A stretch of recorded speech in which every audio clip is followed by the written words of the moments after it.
You are watching Battle of Britain, a digital learning session from Thurrock Museum. Welcome to our virtual classroom. There are 5 of these videos altogether, lettered A to E. Battle of Britain, Phase 2.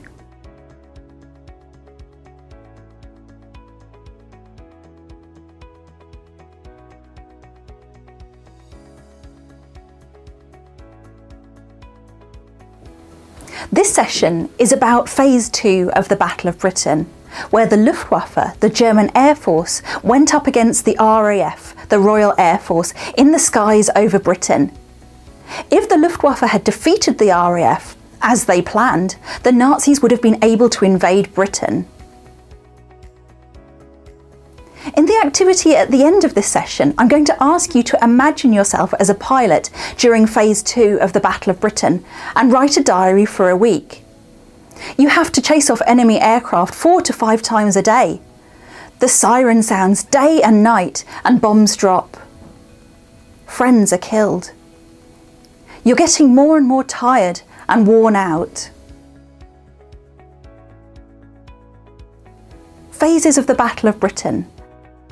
Attacks on the RAF.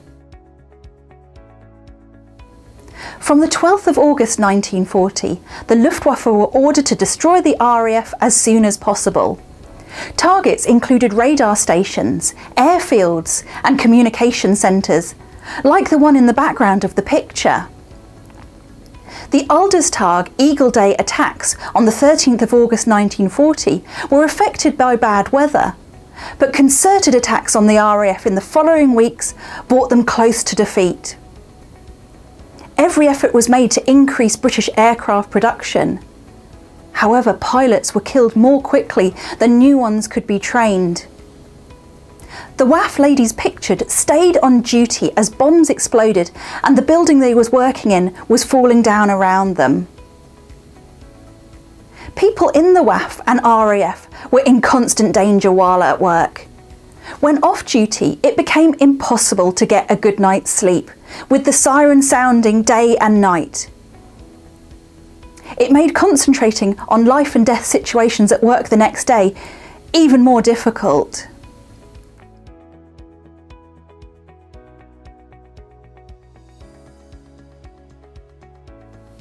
In this interview, we will find out more about the pilot Wing Commander James Nicholson from someone with a very special connection to him.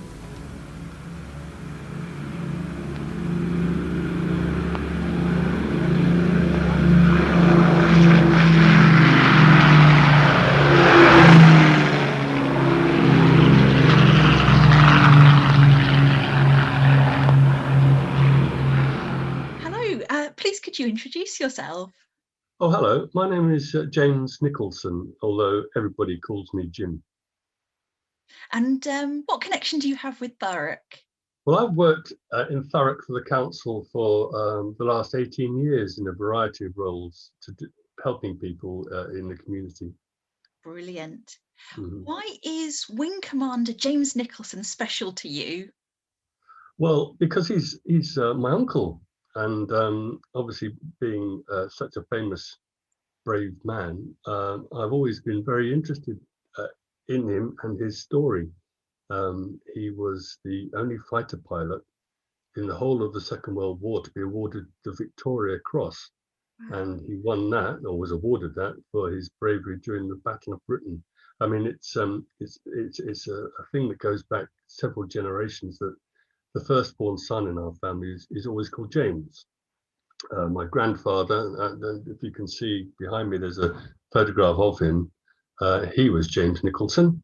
This chap we're talking about today was James Nicholson. I am my father's only son, so I was called James. And I have 2 sons, the first of whom is called James. He's a chemistry teacher, and my other son, Mark, is a professional skateboarder. So I don't know who's got a better life, really. And so that's why I'm proud of him. But he could be quite annoying for some people, because in our family we spell our surname Nicholson without an H. And if anybody put an H in his name, he got really quite irate. I'm far less bothered about that. Lovely. Oh, you mentioned the Victoria Cross, the VC. What is that?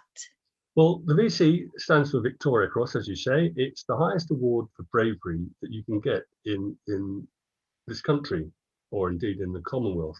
And it was started, obviously, by Queen Victoria herself back in 1856. And it was intended only to be awarded to the very bravest people. In fact, it said that you had to have, I think it's a 95% likelihood of being killed to meet the criteria to get the award. And since it was inaugurated back then, there's only been 1,300 or so awards made, which is remarkable when you think about all the things that have happened. And the last one was awarded back in 2015, so not so very long ago. The thing about a Victoria Cross is that you do need to have independent witnesses to the actions, which is one reason why there weren't more VCs awarded to fighter pilots in the Second World War. So he was the only one to win a VC during the Battle of Britain. During the whole war, yeah. The whole war, amazing. Yeah. So how did he win his VC? Well, as we know, when the war started, the Nazis and Adolf Hitler conquered the whole of Europe and were planning to invade Great Britain. And to do that, though, they had to make sure that the Royal Air Force was knocked out. Otherwise, their boats would be bombed when they crossed the channel. So the German Air Force, the Luftwaffe, set about trying to destroy Fighter Command.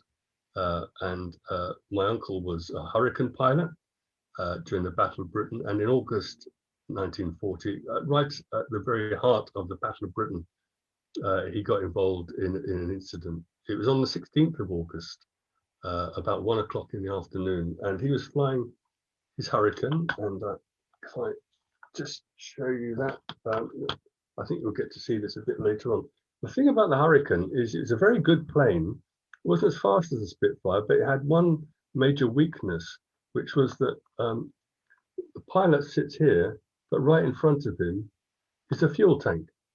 And what that meant was, if in combat the engine caught fire, the pilot was going to be drenched in aviation fuel, and essentially he would be burnt to death, bluntly.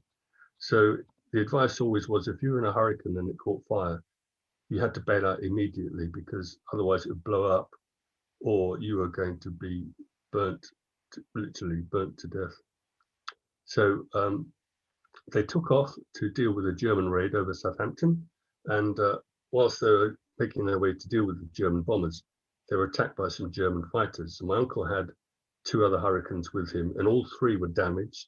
My uncle's Hurricane and one of the others was set on fire, and the 3rd managed to get back to its base without further damage.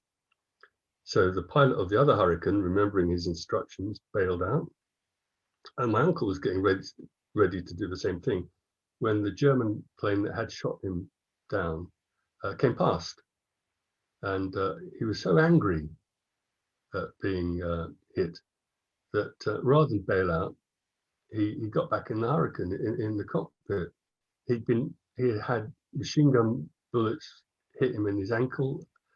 He was blinded in his left eye by the canopy, the clear windscreen and everything around him, and he was bleeding heavily from those. And now he was in a fire, essentially. But he was so determined to get this German that he chased after him, firing his guns as much as he possibly could, until eventually even he couldn't take the heat anymore, and he bailed out.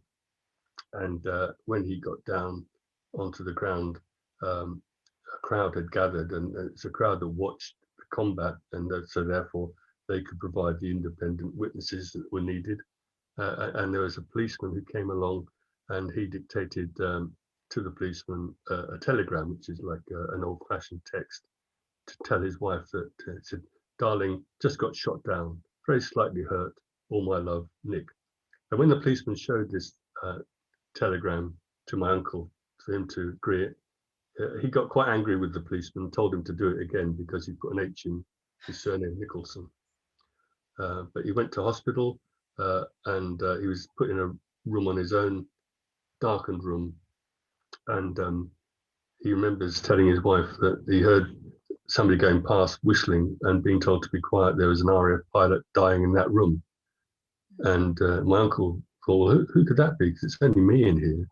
And a little later, the door opened very quietly, and a man came in, crept into the room with a tape measure.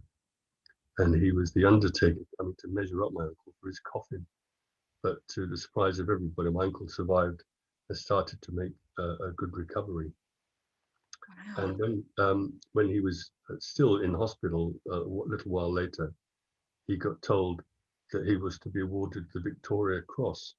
And he was absolutely astonished, dumbfounded as to why he'd got it when so many of his friends were doing just as much as him and not getting anything like that. And in fact, he then wrote another telegram to Muriel, to his wife, saying, "Darling, just got VC, don't know why. Letter follows, all my love, Nick." So how did he feel about winning this award and such an amazing acknowledgement of his victory? Extremely uncomfortable. He really did not like it at all, because there was a huge fuss. The papers came down, the BBC came down, there was television or newsreel was shot of him, and it was the last thing he wanted, because of course he knew, and he knew that all his friends knew, that he hadn't done anything that many others had done. So why had he been singled out for it?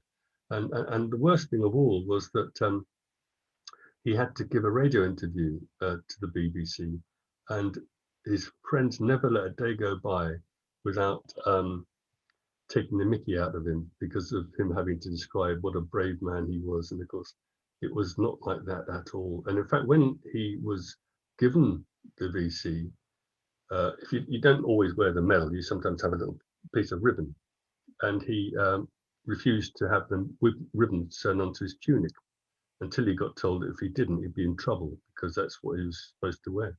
So he would have that sewn on, and then he'd wear his Mac over the top so people couldn't see the ribbon. He was very, very conscious about that. Oh. And what did he do next after he'd recovered in hospital?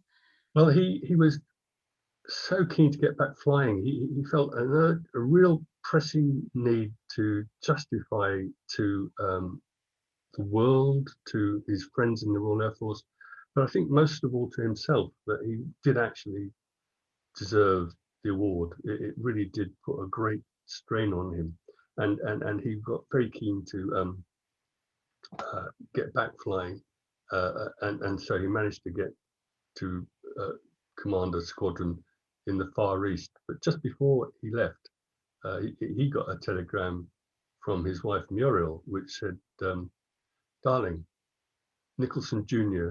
bailed out safely at 9:15 this morning." In other words, she'd had their little baby. It's a little boy, and guess what? They called him James, of course. And so he went out to the Far East, had very little time with James, very little time with Muriel, and he led his squadron with such aggression and such heroism that he then got another award for the way he led the squadron. What award did he get? That medal was the Distinguished Flying Cross, which I mean, there's nothing higher than the Victoria Cross, but the Distinguished Flying Cross is still, as the name suggests, given for great bravery. He felt much more relaxed about that award, because he felt very much that he had done enough to deserve that, whereas every day he had doubts about whether he should have got the Victoria Cross. One of the people who was with him at the time was the doctor for the squadron, and he wrote in a book that he completed after the war that, in his mind, the way that Nicholson commanded that squadron deserved a second Victoria Cross. It was like nothing else he'd ever seen in all the other squadrons he'd worked with. But there we are. Could you tell us what happened in May of 1945? Yes, by now he'd finished flying operationally, and he was doing some training, which he loathed. He just wanted to get back flying operations. And on the 2nd of May, he got a flight in a bomber a 4-engine bomber. It's called the Lockheed Liberator, which is going to bomb Rangoon to try and push the Japanese out of India. That involved a very lengthy flight over the Indian Ocean, and they took off just after midnight. And after about an hour, one of the engines caught fire. They managed to put the engine out, but to do that, they had to stop the engine, stop the propeller, and they couldn't get it started again. And shortly after that, the second engine caught fire, and it's the same problem. They had to stop the engine, put the fire out, but again, they couldn't get the propeller to work. And because it's such a big plane, big heavy bomber, it couldn't fly on the remaining 2 engines, and so it crash landed into the middle of the Indian Ocean, about 400 miles from land. My uncle was one of the 3 men who managed to get out of the aeroplane. There had been 10 in the crew, so 7 didn't get out. But when the rescuers eventually found them some 13 hours afterwards, I'm afraid my uncle had drowned, and his body was never recovered.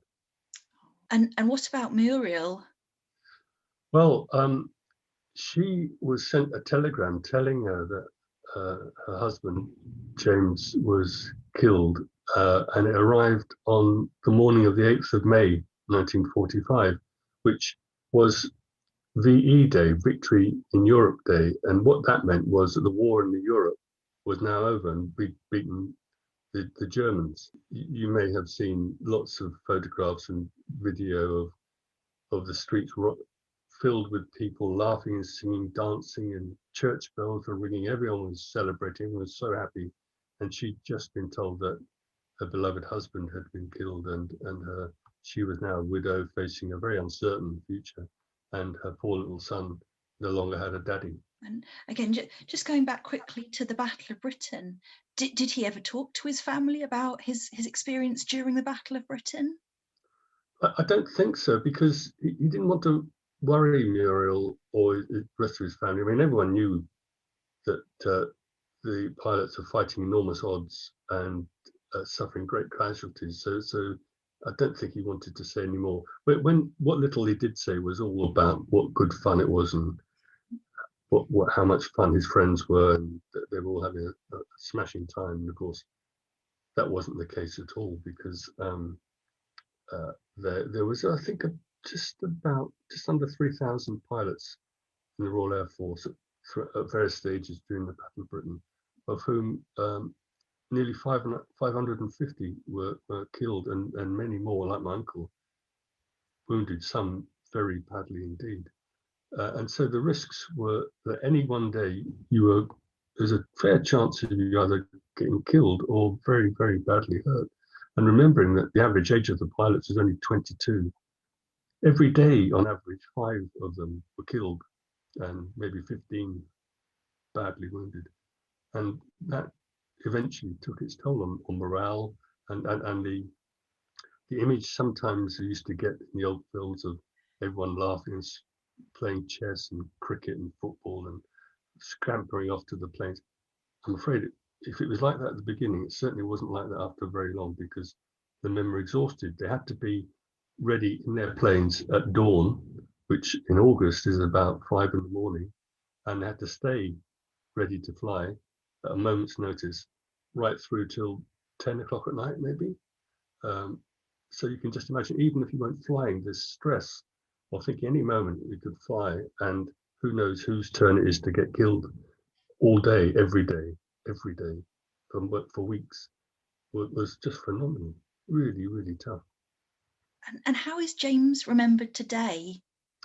Well, his story isn't as well known as you might think, because well, lots of reasons for that, really, I suppose.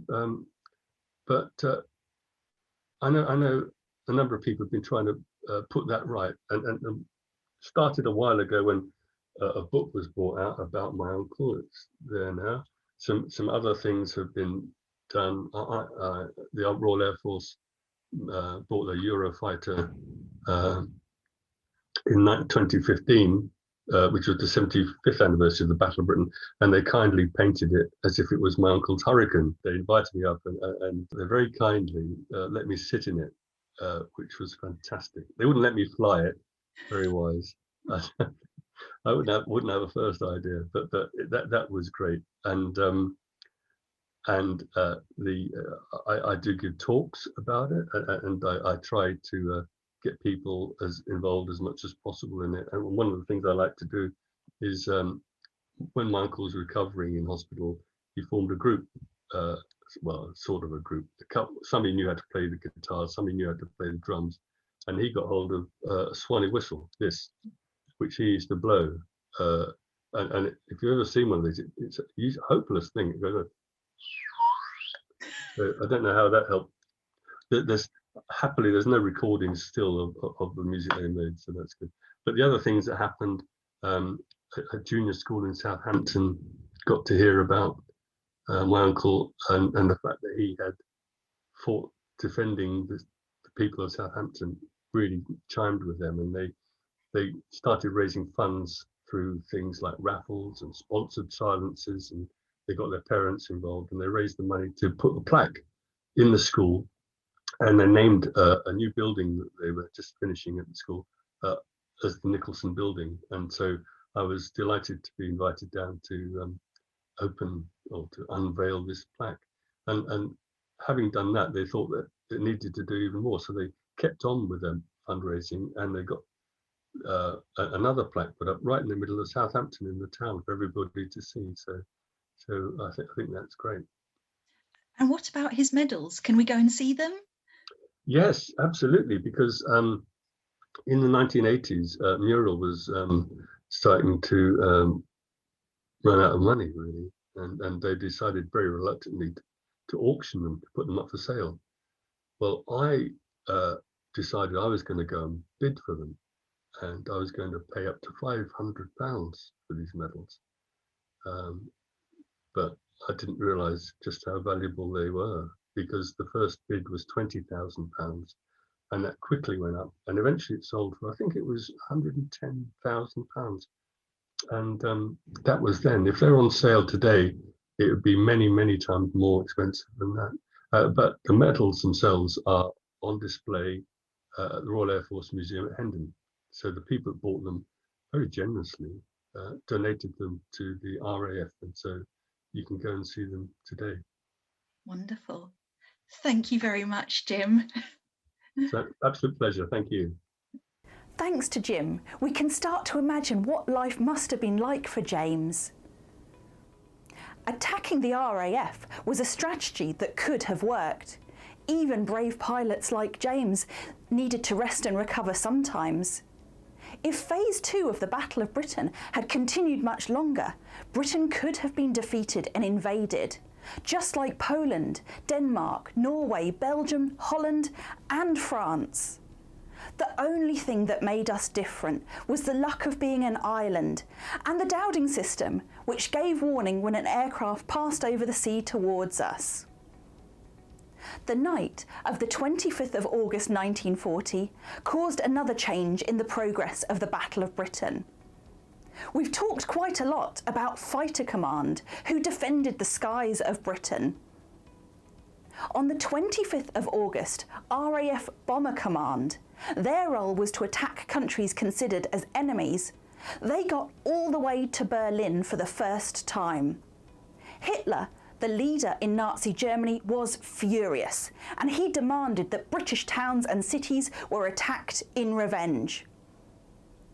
This became known as Phase 3 of the Battle of Britain, also known as the Blitz. This time, it was ordinary people and children who were under attack. Before we move on to the Blitz, let's take a moment to remember the pilots of the RAF and everything that they went through in Phase 2 of the Battle of Britain. Imagine you are a pilot and write a diary covering 7 days during Phase 2 of the Battle of Britain. What is happening to you? How do you feel? Especially, how do you feel when the tactics change again?